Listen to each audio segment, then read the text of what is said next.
खिड़की के पर्दों के अगल बगल से घुसपैठ करती सूरज की किरणों के कारण नेहा की नींद उचटने लगी।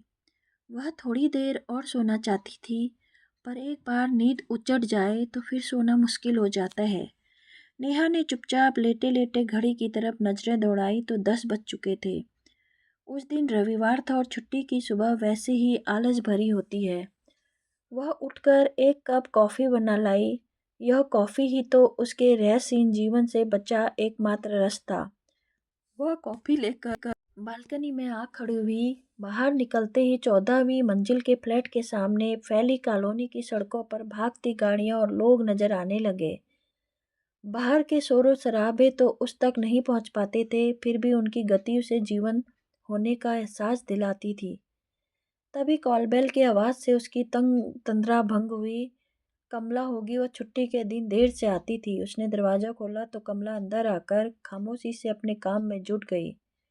हल्के फुल्के बर्तनों का शोर और वॉशिंग मशीन की खटपट कभी कभी आसपास फैली खामोशी को तोड़ रही थी। कमला ने अपना काम समाप्त कर दोपहर का खाना बनाकर डाइनिंग टेबल पर रख दिया। फिर दरवाज़ा बंद करने के लिए उसे बोलकर चली गई। कमला के जाने के बाद वह सीधे बाथरूम में घुसी। नहाने के बाद फ्रेश होकर बाहर निकली तो मन काफ़ी हल्का हो गया था। नाश्ता करके वह फिर बिस्तर पर आ लेटी। पास पड़ी पत्रिका को उलटती पलटती रही।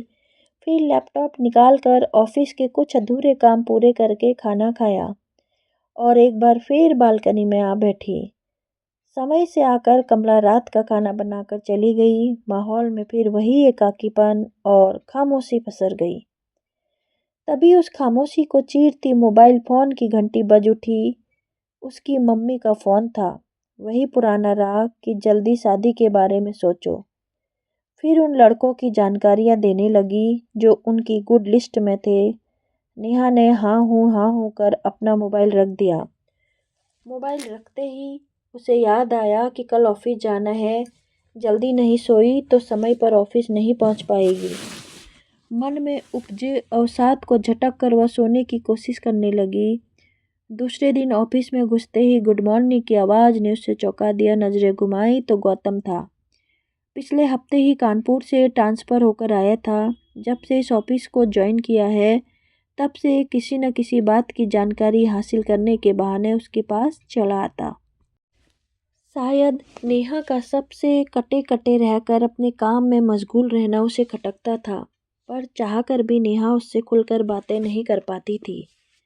हालांकि वह चाहती थी कि वह भी बाहर के शोर शराबे का हिस्सा बने, जोर जोर से ठहाके लगाए और सबसे तर्क वितर्क करे और अपने अंदर जमा अकुलाहट और छटपटाहट को बाहर आने दे, पर स्वभाव के अनुरूप बातें होठों तक आकर रुक जाती थी।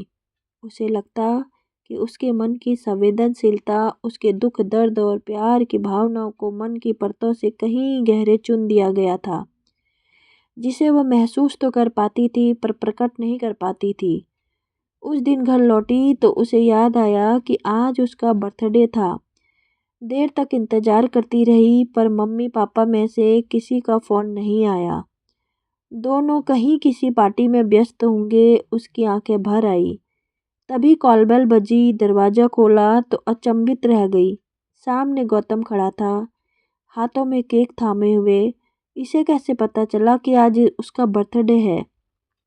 फिर भी दरवाजे से हटकर उसे अंदर आने के लिए जगह बना दी। वह इत्मीनान से अंदर आकर केक को टेबल पर रखते हुए बोला, बैठने के लिए नहीं कहोगे? नेहा का दिल चाहा कि उससे कहे कि अब तक सब कुछ क्या तुम मेरी इजाज़त से कर रहे थे, जो अब तुम्हें इजाज़त की ज़रूरत पड़ गई।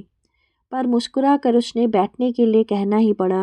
फिर नेहा ने केक काटने की औपचारिकता निभाई और दोनों ने मिलकर केक खाया। अब तक दोनों के बीच की झिझक भी काफ़ी कम हो गई थी।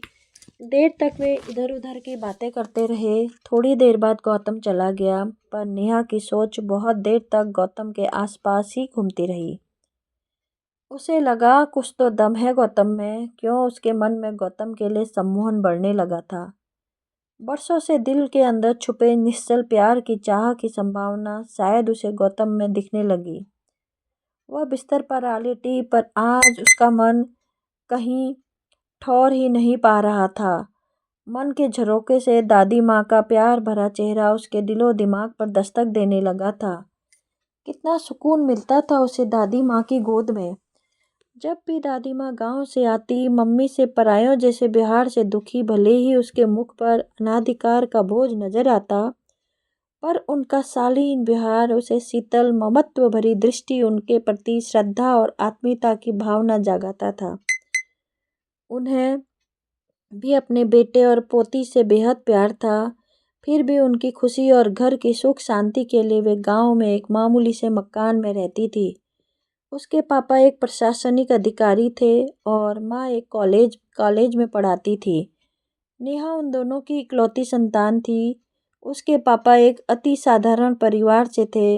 उन्होंने बचपन से ही अपने पिता को खो दिया था। बहुत कठिनाइयों का सामना करके उनकी माँ ने उन्हें पढ़ाया था। नेहा की मम्मी ने उच्च पद पर देखकर उनसे शादी जरूर की थी, पर पति के विपिन और गवई परिवार को कभी अपना नहीं पाई थी, जिसकी वजह से उसके पापा चाहकर भी अपनी माँ तक को भी अपने साथ नहीं रख पाते थे। उसने जब से होश संभाला यही देखा था कि मम्मी हमेशा पापा से असंतुष्ट रहती है।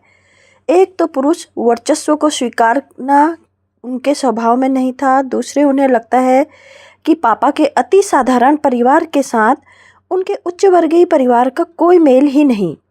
नेहा को संभालने के लिए उन्होंने एक आया को रखा था, पर उसकी माँ दादी माँ को अपने घर में टिकने नहीं देती थी, जबकि नेहा दादी माँ के रहने से अपने को ज़्यादा सुरक्षित महसूस करती और ज़्यादा खुश रहती।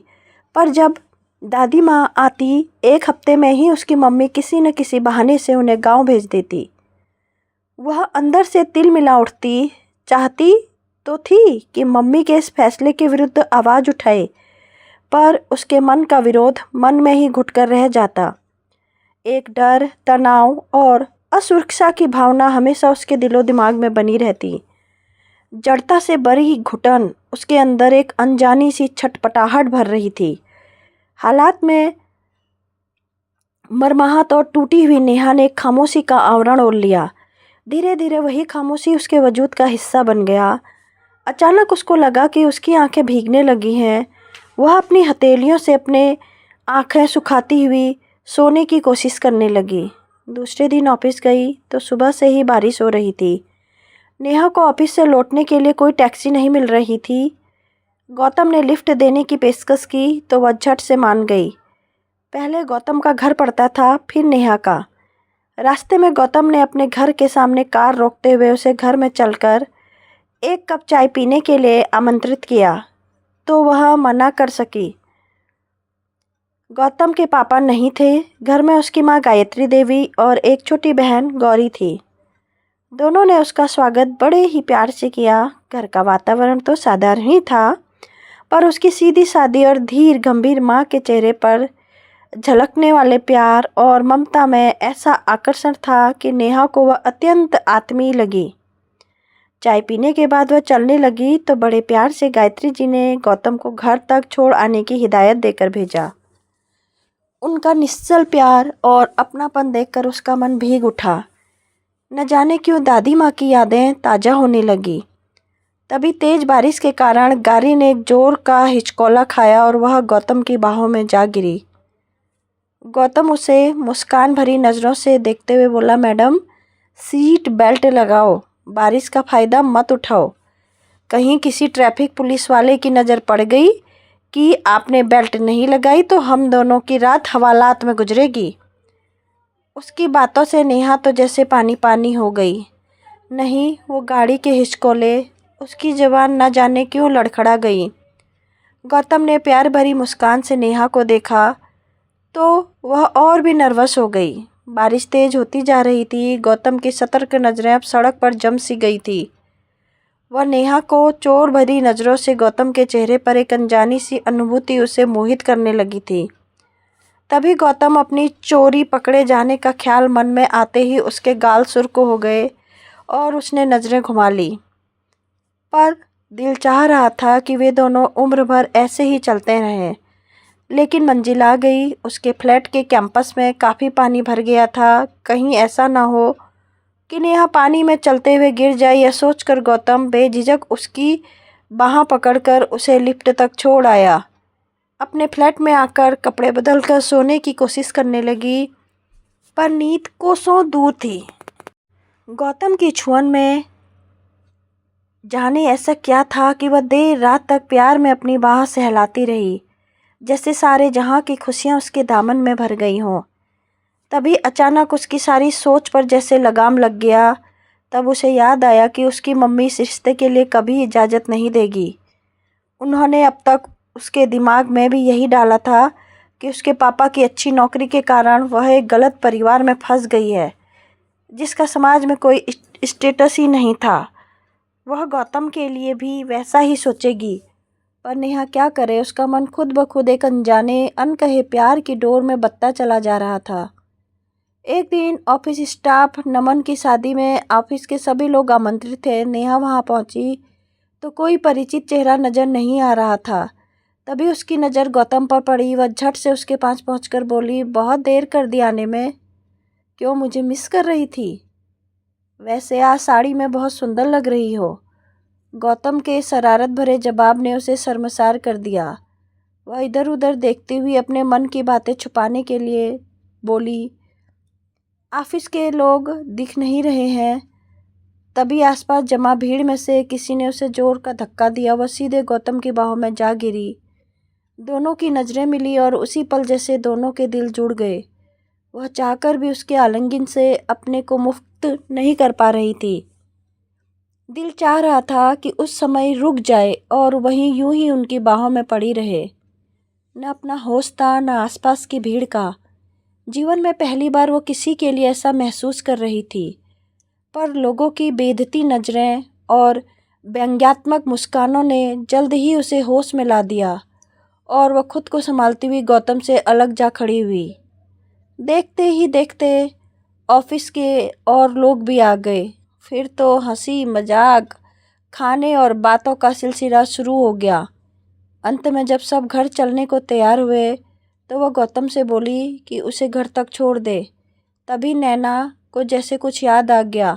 वह अपने बैग से एक लिफाफा निकालकर गौतम को देती हुई बोली, गौतम, तुम्हारी शादी के लिए आंटी ने जिस लड़की की फ़ोटो और कुंडली मंगाई थी, इस लिफाफे में है, उन्हें दे देना और तुम भी देख लेना।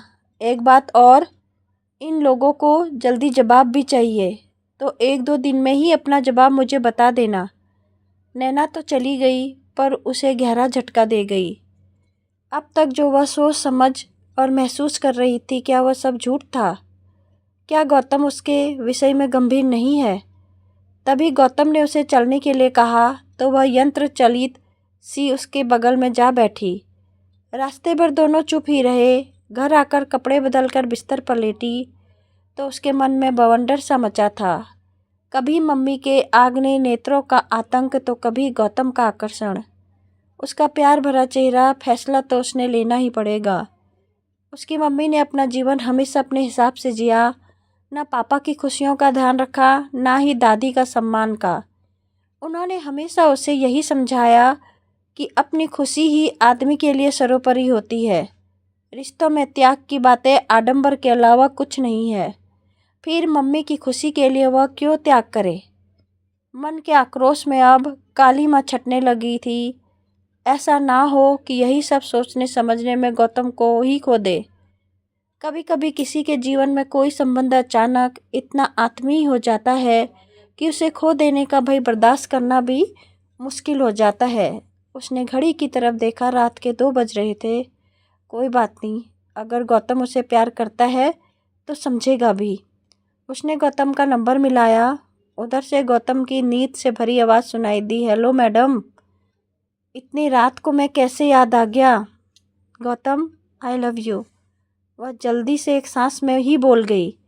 थोड़ी देर की खामोशी के बाद एक जोरदार ठहाका गूंजा उठा और नेहा पूरी तरह नर्वस हो पसीने पसीने हो गई।